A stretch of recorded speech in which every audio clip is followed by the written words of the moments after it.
Hello everyone and good morning. Thank you so much for joining us for today's free webinar, Is Your Business at Risk? 10 Tips to Manage Risk and Maximize Value with Mary Jutin from Traklight.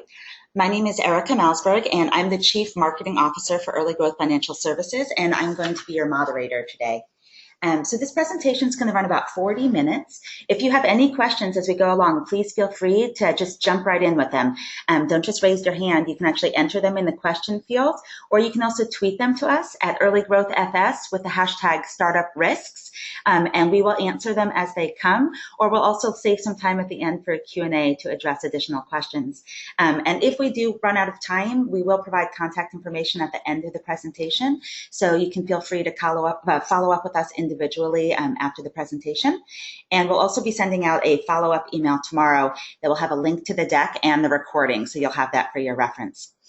So before we jump in, we have a lot of content to go through today. This is a really wonderful presentation we have here from Mary. So before we jump in, though, just a few quick words about Early Growth Financial Services.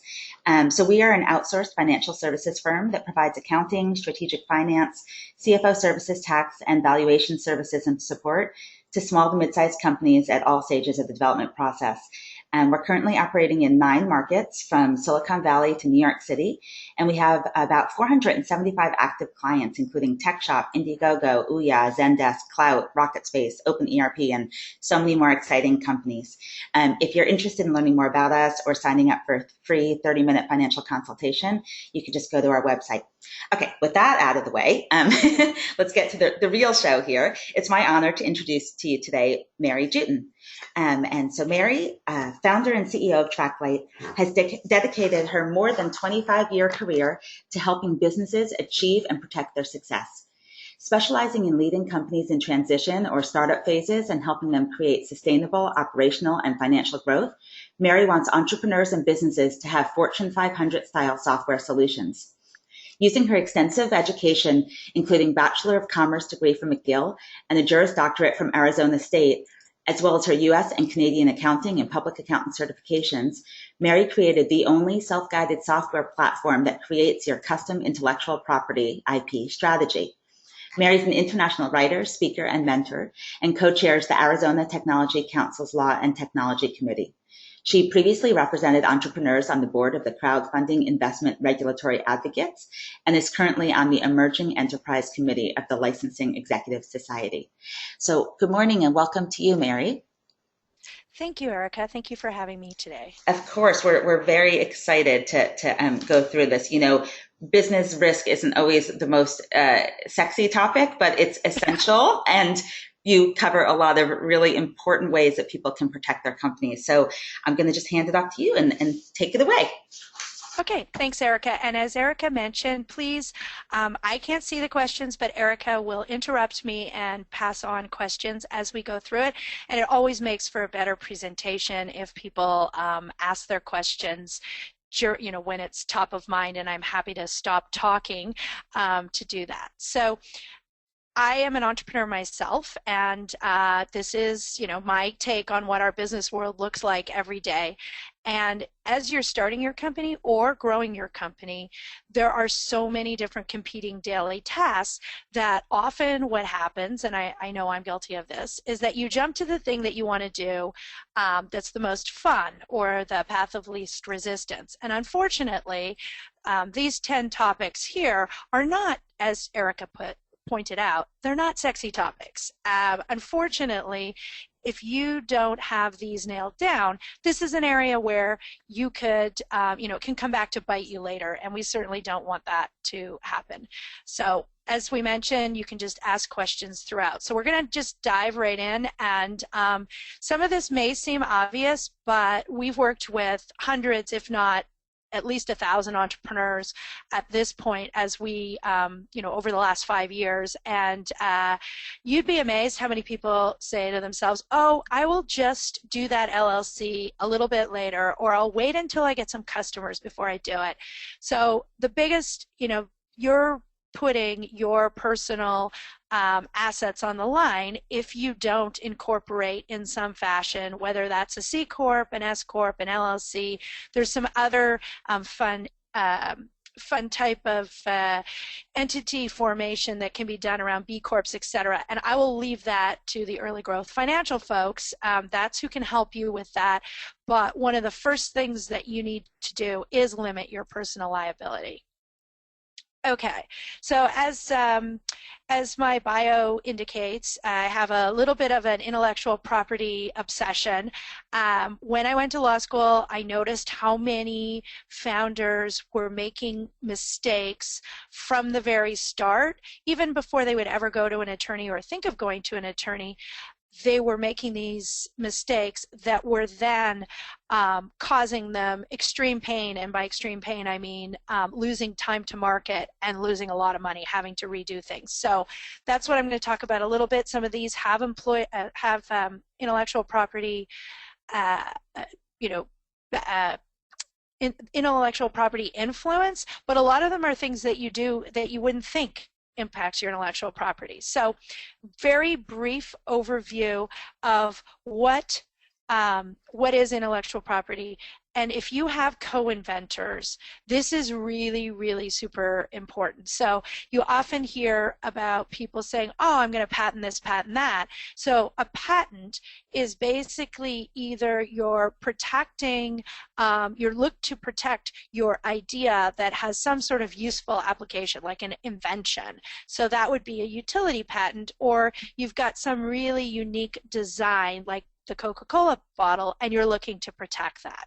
So a patent is the right to stop other people from basically manufacturing or making something. So using this pen here as an example, if the click piece at the end is your invention, all that does for you is allow you, once you have a patent, to stop other people from doing the clicking part.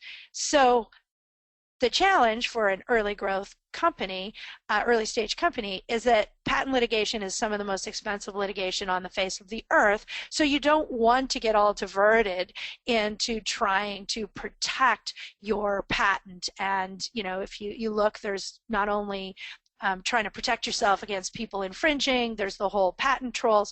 So this is an area where you have to make sure that you have some legal help. You don't want to go this alone at all. But as far as this webinar, what we're trying to get at is what a patent is not, because there's a lot of confusion. And you get people getting together and they are saying, okay, we're co-inventors, we're going to protect our intellectual property, we're going to get a patent, and we're going to go from there.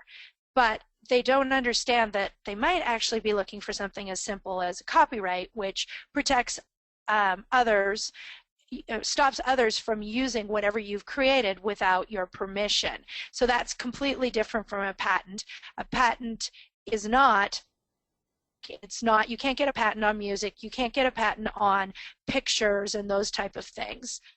And a patent is not a trademark.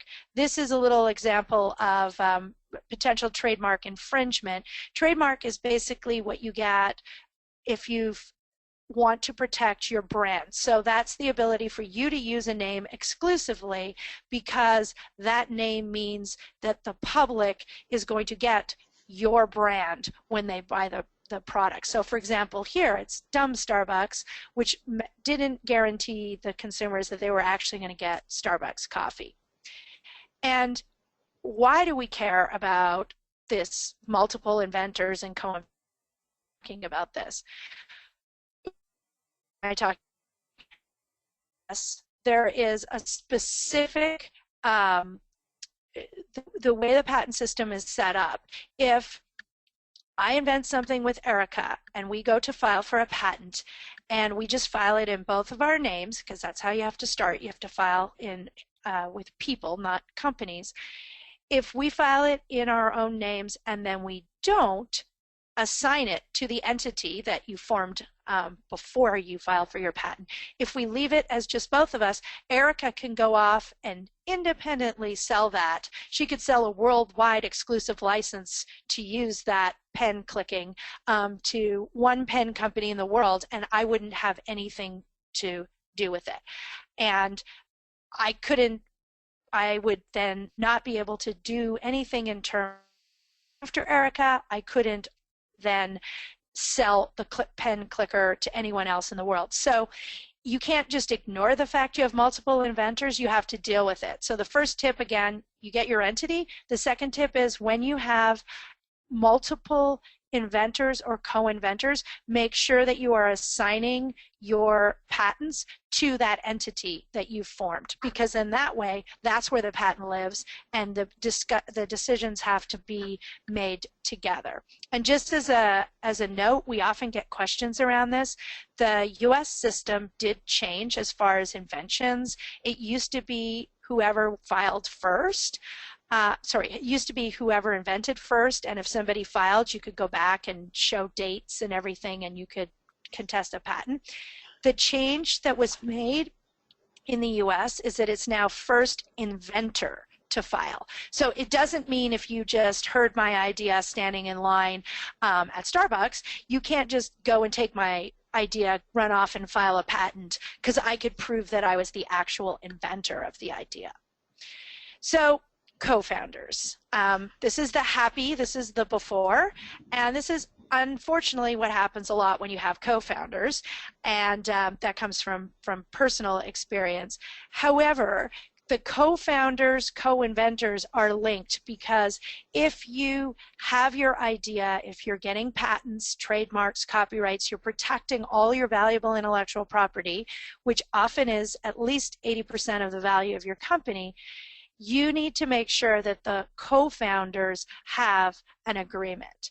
And this is something that is linked, because if you've assigned, let's say Eric and I assign our patent to our new LLC that we've created, then as co-founders, we have to have an agreement, and whether that's in the LLC operating agreement or a separate co-founders agreement, you need to have agreements that talk about what happens when Eric and I don't get along. And if you don't believe that happens, then you need to look at some of the writings that are out there around the co-founder disputes that happen, because they happen daily. So when Eric and I don't get along, there would be something, it's a really important provision, it's called a buy-sell provision, which would allow us to basically get a business divorce. So you don't want to leave anything to handshakes. And this whole notion that you just, I love the popular show Silicon Valley. I'm a big follower. I've written in Forbes about all the IP mistakes that they've made, and I was probably the only person in America who was super excited to see that they have IP litigation now going on. That's great. So that makes me super nerdy. But it is at the root of that is the subject that we're going to talk about next, which is like this employee versus contractor, and who were you working for when you started or came up with your idea. Because it gets back many, many times to who owns the IP. So how you can put your company at risk is, and I'll use the Silicon Valley example, is Richard, who's the main character, he came up with the idea for his company. He was still working, excuse me, at Hooli, which is the fictitious company there. He was still working for somebody else. Now, the tests are, if you're an employee of another company, you have to make sure that you go and read your employment agreement. You need to make sure that there's nothing in there that says, hey, if I invent something at Hooli, Hooli owns it. And Motorola used to be like that, where if you signed your employment contract, it said whatever you think of, whatever idea you come up with, whether it's in Motorola's space that they operate or not, they own it. So if you are working on your company on the side, you need to read your employee agreement, and that is at the crux of the lawsuit that's now going on the Silicon Valley show. And we've just talked a little bit about the assignment of the IP rights. So, both Eric and I would have to make sure that when we came up with our great idea, that I would look at my agreement with Traklight, Erica would look at her agreement with Early Growth Financial Services, say, oh yeah, this is fine, and don't wait until after you're a success to do this, because generally then the company will try to find a way to claw back. And the other one note here is that when you are patenting or otherwise getting any kind of IP protection inside the US, it is only for the US. And if you're doing something like a crowdfunding campaign, you are operating where you're putting it out there to the world. So make sure that you understand exactly who you're talking to. And if you're going international, there's different steps that you need to take before you put yourself out there, your invention out there. Okay, and a little bit of information on software work for hire. This is an area where people don't understand that if just because you pay for something, it does not mean that you own it. So there's a woman that I won't name here in Phoenix where I'm located, and she paid somebody to develop custom software. She didn't read the contract appropriately, and in there it entitled her to have the code, but she didn't get the source code. She couldn't make any modifications. She had to pay a whole extra, and it was, you know, a 5-figure amount, a whole extra amount to actually get ownership of the software. So work for hire means you're using contractors, and if you're using a contractor, you need to read or hire your lawyer to read that agreement to make sure that you get full rights to the ownership of what's being created for you. The default for a lot of creative people, because this is their livelihood, the default will be when they give you a contract that they will retain some of the copyright rights, and that you may end up paying them a licensing fee to use your own logo that they developed, or you may have to pay every time you're using a photo. So it's really important that you try to negotiate the best deal for you. So here's another thing. The idea of copyright is that you have to get the proper permission.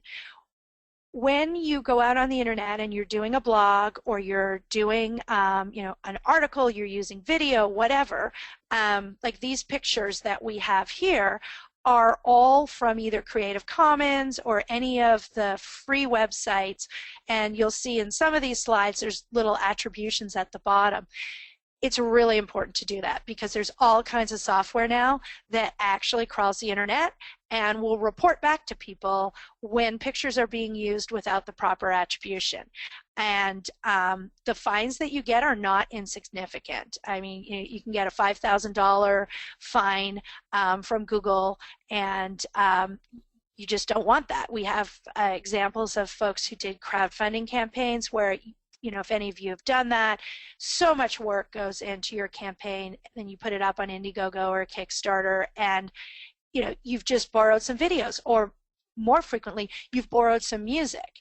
There are sites where you can get specific free music that all you have to do, again, is give the attribution. So just say copyright or used with permission by, and you avoid a fine. And to put all that work in and then have to pay a $5,000 fine is not great. So just we have on the Traklight website under resources, it's going to be split into external resources this week, but right now it's just under resources. We have a list of places where you can go for free photos, music, and videos that you don't have to pay for, and if you do the attribution correctly, you won't get a fine for. Okay, so I want to talk a little bit, oh, and sorry, I meant to say one more thing just on number 4. Early Growth Financial can help you with the whole distinction between employees versus contractors. And that's a legal distinction, and you should really be careful with interns. Sorry, I meant to go back. You should be very careful with interns. It's different. Employment law, of course, is state by state, but making sure that you aren't hiring people and pretending that they're contractors when they're really employees, because that can get you in trouble with your state unemployment office. And then also interns, most states, I know in Arizona, we can't just hire interns and not pay them. So that's something that the folks at Early Growth Financial Services can definitely help you out with. And I'm going to just jump in real quick before you move on to number 5 here, to say, yeah, it's a fraught topic, the whole employee versus contractor versus intern. And we've done webinars with some lawyers on, focusing exactly on those topics. So if you're interested or worried about that, feel free to check out our YouTube channel or our SlideShare channel, and you'll be able to see some previous content on that might be useful. Also, why don't I just, while we're taking a break, I have a few questions lined up here, cool. Mary, so why don't we just do a few of those as we're kind of halfway through, or a little under half. First of all, someone asked where they could get some free resources for pictures and music and stuff. So that's great that you guys have external resources right on your site. So I strongly recommend everyone check that out. It's, to have good images and music that you can use without putting yourself at risk. I'm going to be checking that out. That's great. Okay. So we, first of all, Simon wanted to know, can you get a patent on code? The software patent. Mm-hmm. Prior to about 18 months ago, the answer would be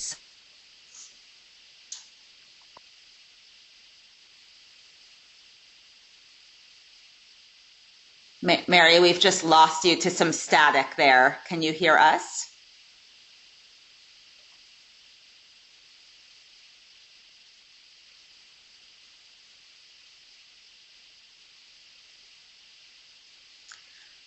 Apologies to the audience. Not sure. Mary seems to be having some technical issues, so give a moment and we'll see if we can get her back here.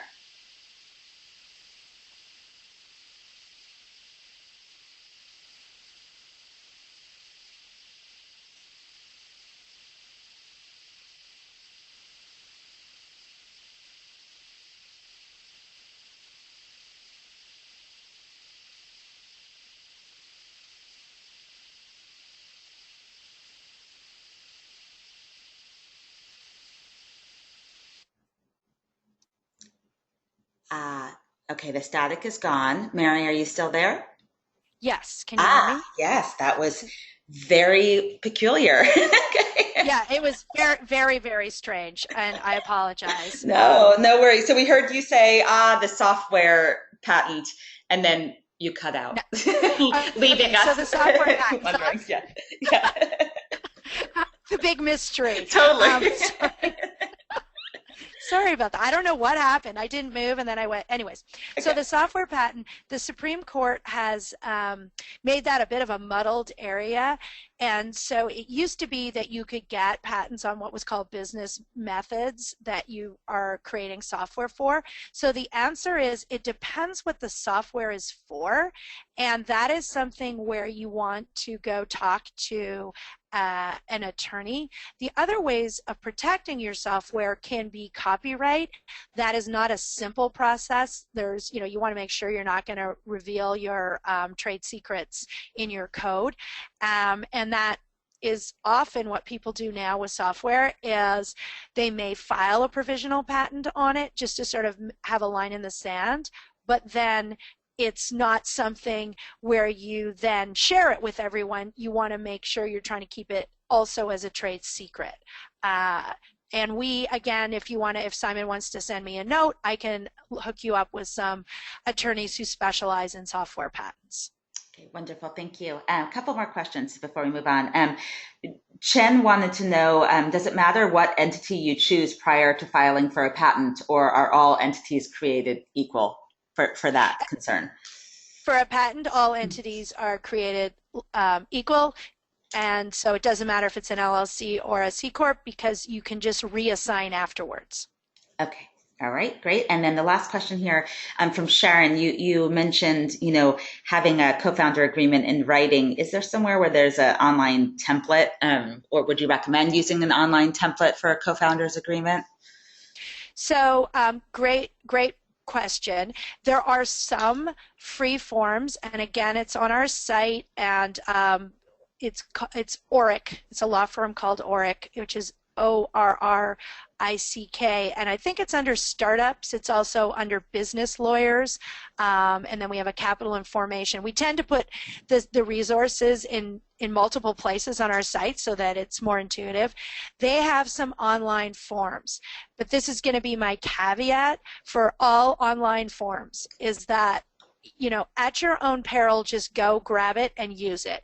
What I always suggest is, you know, look at something like Orrick as a starting point, and then always have a professional look at it, because the simplest things can kill a deal further down the line. And I can tell you from personal experience, one of my former co-founders was a paralegal who I went to law school with. He became a lawyer. We did our own LLC operating agreement, and we had to throw it all away and start again. So not his fault at all. It's just, you know, that wasn't an area that we had spent a lot of time practicing in, obviously. So yeah.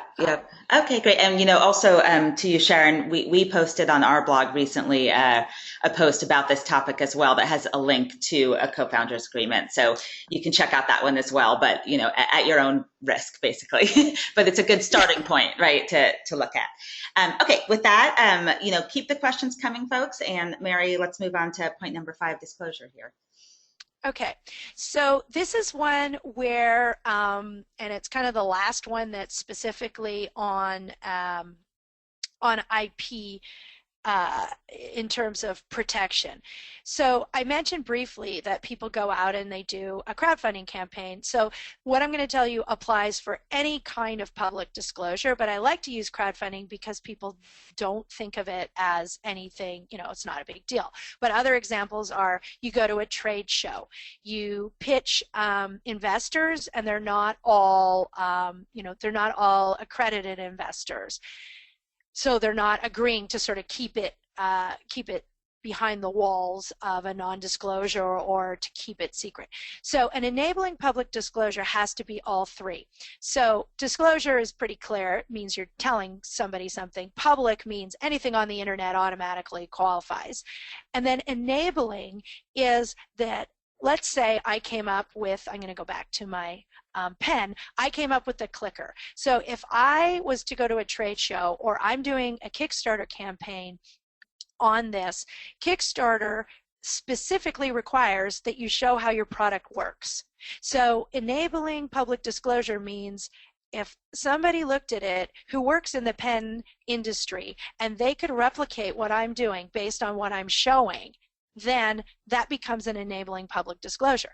So the key is to make sure that you have your patent before you do that. So, or your provisional patent filed before you do that. It's particularly important if you are doing crowdfunding, because once you're on the internet is public disclosure, and it's international public disclosure. So you don't want to start that clock ticking. There is like a 1-year grace period only in the US. If you do make an enabling public disclosure, then you can go off and get a patent. But you know, what we hear a lot about is somebody will see somebody's idea, they know they can't run out and patent that, but then they make a few tweaks to it and then they go patent it. So just make sure that you get your ducks in a row and do that. Do any provisional patents or patenting that you want to do it before you put it out there for the world. So fundraising, I talked a little bit about that because what I just talked about for enabling public disclosure also applies. Now, some of you may know that there are these new rules that allow you to do public solicitation of funds, and that's still taking money from non-accredited investors. There's some new rules that are going to come out in June that change that a little bit, but you just really need to be careful. So when you're fundraising, you need to basically don't start with your pitch or or your business plan and everything and start going out there, you do need to seek legal advice for not only your intellectual property, but for your for making sure that your pitch and your business plan and I'm going to talk about financial projections briefly, but that's more of an early growth financial services area. You have to make sure all of those are vetted before you put them out there. And the solicitation piece can be tricky because a lot of you can put your whole business at risk by running out and saying, oh, I'm going to use this new exemption. And then you don't realize that that means you can't raise money some other ways. So again, I have a law degree. I'm not a practicing attorney. And as the disclaimer said on the front slide, this is not legal advice, but we're trying to get you to put up your hand and seek professional advice before you start putting yourself out there publicly. And this is something that you can work with. There's many really cool new platforms like Flash Funders. There's obviously the older Angel List and Gust who are established. So it's just making sure that you understand when you go to a platform like that, is this going to be public, or are they only letting accredited investors in here? And I shouldn't have used the term accredited investors without defining it. So an accredited investor are people that meet certain income or net worth thresholds. And so if they're accredited investors, then you can present to them as long as you know they're accredited investors, and it's not considered public solicitation of funds.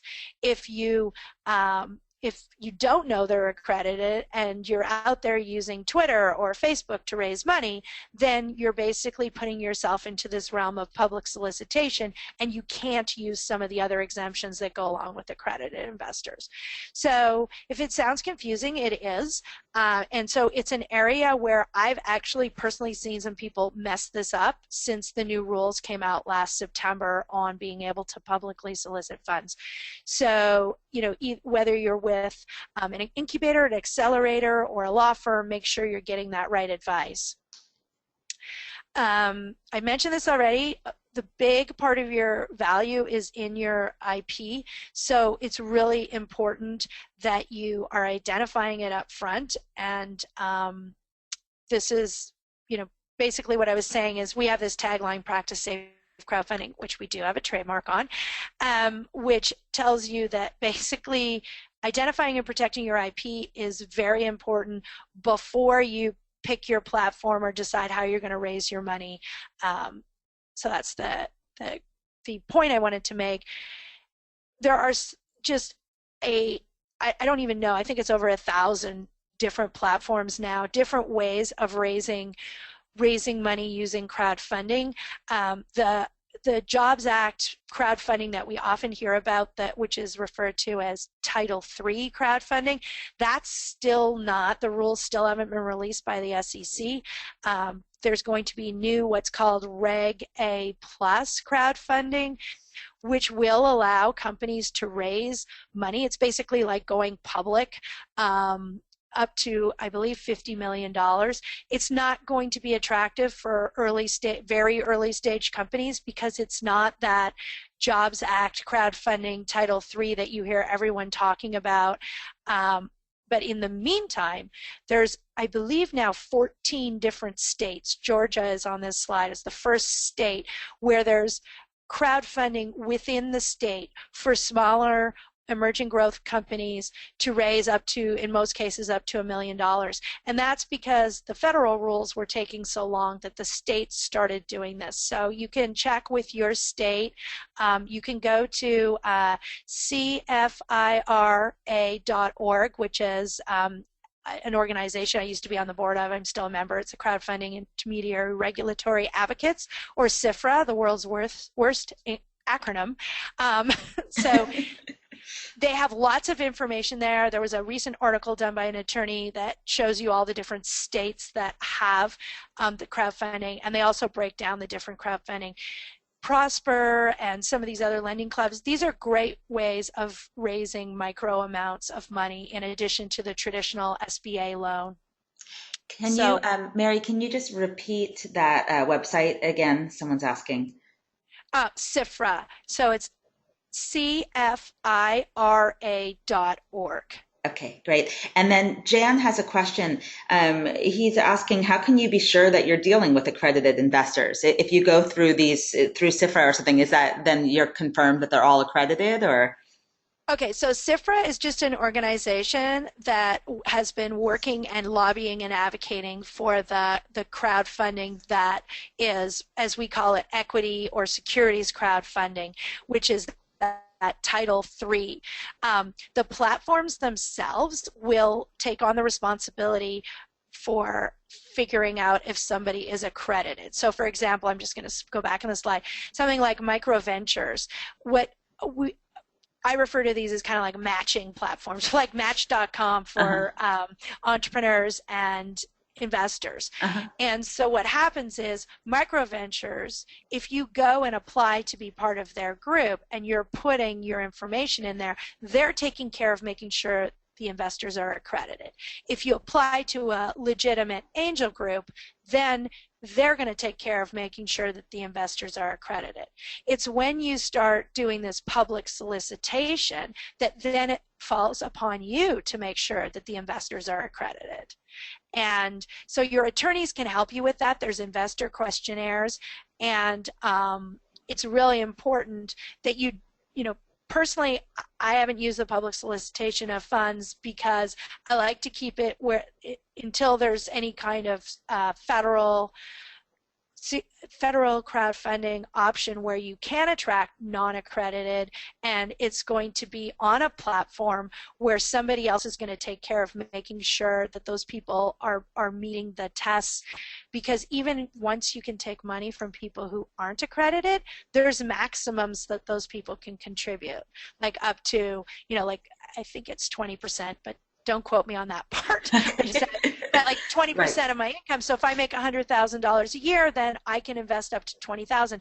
As an entrepreneur, you don't want to be the one that's going to worry about that. So that's kind of a long answer, but you just have to still be really careful, because there are a lot of people out there. As you raise money, there are people who will want to raise money for you, and they'll be like, you want to make sure they're a broker dealer, they're working, like these platforms that are up like Micro Ventures, they have broker dealer licenses. So then they're accountable to FINRA, which is the organization in the U.S. that oversees the brokers. So you want to make sure that you're dealing with legitimate people, because if you really want to put your business at risk, then use some of these people who are, pretending to be brokers, and then they're going to charge you success fees and stuff, and you can get in a lot of trouble now. The SEC is cracking down on that. So that's the idea behind crowdfunding. It's supposed to make it more capital for entrepreneurs, more accessible, and allowing the average American to participate. So they refer to it as democratizing finance. But other than the Reg A, there isn't, and if you have crowdfunding in your state, there isn't the federal way of raising up to $1 million yet. Okay, that's useful. Thank you. Great. Yeah. So just really quickly, number 7 is books and records, and just you have to file with all of these entities. And I know as a business owner, my background is accounting. I hate doing all of this, and that's why you should hire someone to, hire people to do these things so that you can run your business. And putting your head in the sand about books and records, filing, and all of that, that will just not end well. So it sounds obvious, but you would be surprised how many people ignore their keeping good books. And you have to be ready for when you go to raise money, you go to a bank, you report to your own investors. You have to have this. So a lot of this I've already talked about. Having an IP strategy is super important because it's 80% of your value. And it's also not just offensive, like making sure you're protecting everything. You need to make sure that you don't accidentally infringe on somebody else's IP. And ultimately, if you own all your IP outright, you'll be able to get a better valuation, and you'll be able to make more money. You can leverage and license your IP. You can't do that if you don't own it. So these are just a couple of stats here. $300 billion a year is quite significant. And I've already talked a little bit about trade secrets.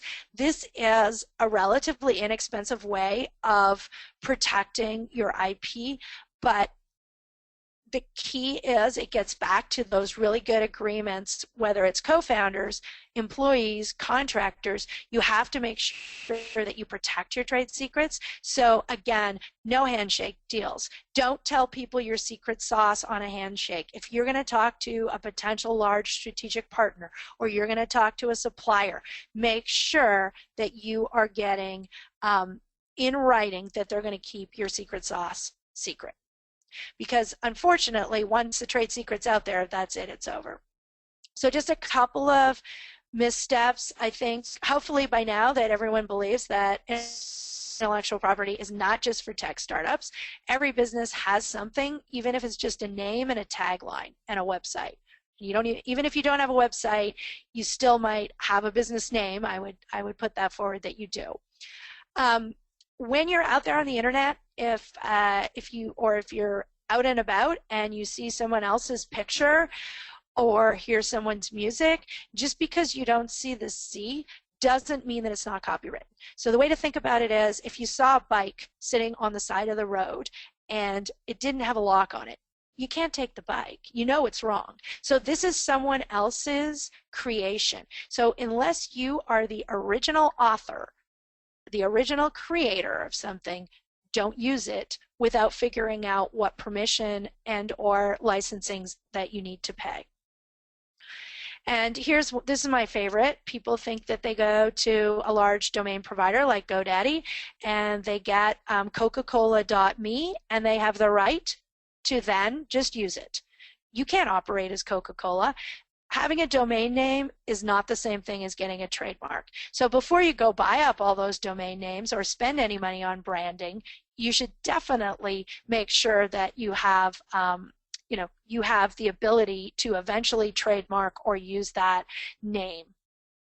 I've covered if I pay for it, I own it. That's not true at all. So you need to make sure you read your contracts, and if you don't like to read, then pay somebody to read for you. And finally, patents, as I mentioned, when I got my pen patent for the clicker, all it means is that I can stop other people from creating that. It doesn't mean I have the right to make pens, because I'd have to go to all the other people that own patents around the pen making and license their technology. However, the patent's value is that you can then license that clicker to everyone else who makes pens, and they cannot just make the clicker without your permission. So some of this is on our website again, and these slides are going to be on SlideShare, and both Traklight SlideShare channel and Early Growth Financials. And we have all kinds of external resources listed on our site. We also have a free business risk quiz, which is truly free, and it goes through many of these questions and areas and gives you a bit of you get a grade, a Traklight assessment grade, whether you're simple A, B, C, D, F. So let's hope you don't get an F. And really briefly, the financial projections piece is something where Early Growth Financials can help you, but it is something where I have seen many pitches from companies, and you will get just in so much trouble if you don't know your numbers and you're not realistic. I honestly don't know what's worse, but not knowing your numbers, standing up there with your mouth gaping open if you're pitching, you have to know your numbers. So if you're not a numbers person, definitely find someone who can help you coach with this, because it will, if you're trying to raise money and grow your company, investors will run for the hills if you don't know your numbers. Yep. And finally, let's hope this doesn't occur with people, is don't hide things from potential investors or as you grow. If you have pending litigation, you need to talk about it. And that's as simple as, if you're getting cease and desist letters, etc. You need to disclose it to potential investors and disclose it to your advisors, because they can generally help you. As I mentioned, if you steal somebody else's photo and use it, the fact that you try to say, oh, I didn't listen to this webinar. I have no idea.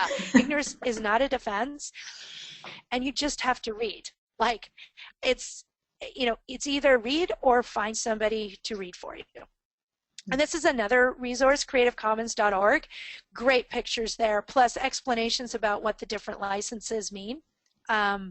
So again, these slides are available, and this is our little plug for our software platform.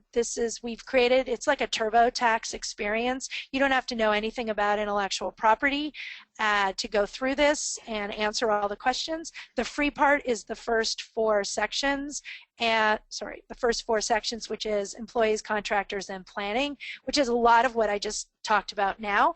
And then if you want to use the platform, it allows you to track your IP and discover what all potential intellectual property you might have around all of your great ideas. And this is what your report looks like. You get this risk chart, and then you get a very detailed strategy report, which again, people don't love to read, which is why we built this risk assessment piece in case you don't want to read that. So that is, sorry for rushing near the end, but I didn't want to go too much over time. No, it's great. And, people will have your contact information here, so you can all see the website. I highly recommend you go check it out. It's a very useful tool and just gives you a baseline, right? So you sort of know what you have and what you need to do and what you need to know. So, I think it's a great starting point for anyone listening to this call today. Clearly, if you are interested in how to protect your company and you joined us today, this is a great, the great first step to join us today, and then a great next step to go check out the site. So we're still accepting questions right now. We have one right now, and anyone, if you have anything else to ask right now while we have Mary here with us, please enter it in. In the meantime, we have a question from Peter. He's referencing back to when you were talking about protecting your trade secrets, and handshake is not good enough. He's saying he's heard that it's sort of bad form, it's unsophisticated to ask investors to sign NDAs, but what's your take on that? Oh, definitely. So when I was listing the people that you should get to sign NDAs, which are non-disclosure agreements, that list did not include investors. It is very bad form to go ask a professional investor to sign an NDA. And the reason it is, for those who don't know, is that these investors, they don't know who else is going to pitch them. So it's not like they want to steal your idea, but they don't want to get all wrapped up in your NDA, which says they can't talk to other people in similar industries, et cetera, et cetera. As if everyone on the call is running their own business, you know that it's not just the idea that is difficult. In fact, it's really I had the idea for this software that I built. I had the idea. That took like 5 seconds to have the idea. It's the execution. Mm-hmm. That's where it's really hard. So you don't really, if you're going to reputable angel groups or investors, you shouldn't have to ever ask them to sign an NDA. You sign an NDA when it's a supplier. Let's say you're going out to get a prototype done. Let's say you're saying, listen, I built this really cool pen clicker. I'm going to go talk to this plastics molding company about building the pieces for this, and I'm going to outsource to them. Well, you don't just show up on their doorstep, show them everything you've built. They need to sign, and it's usually a mutual non-disclosure, which is an MNDA. You hear that expression sometimes. So that's super important. Trade secret law is different state by state, but the premise of a trade secret is that it has to be something that's valuable to your company, and then you have to take reasonable steps to protect it. So one of the very first things that you need to do is identify it as an important trade secret, and then tell your employees and contractors that it is a trade secret and they need to keep it secret. So that's what I meant there. And we have on our blog, we have a really extensive blog on Traklight. If you just go, search in there to NDA or not to NDA, I wrote an entire article on exactly this subject. But Peter is correct. It's bad form to ask an investor, particularly a VC. One thing with angels, but never ask a VC for a NDA. Okay, great. Good advice. Okay, I think that's it. We don't have any more questions. So, folks, if you do have questions, feel free to reach out to Mary. You can use her contact information here to get to her, and also follow her at Mary Juton and at Traklight for daily insights. And thank you all for joining us. Just a quick plug: we have one more webinar this week on Friday, and that's going to be Accounting for Startups: What Founders Should Focus On. And that's with Ryan Johnson, who's from Early Growth Financial Services. So if you want to sign up for this or any of our other upcoming webinars, or just see what we have on the calendar, just go to our website and check out our events page. And with that, thank you, Mary, so much. I think this was really useful, and we really appreciate your time, and hope you have a great day, everyone. Okay, thank you very much. You have a great day too, Erica. Bye-bye. Thanks. Bye-bye.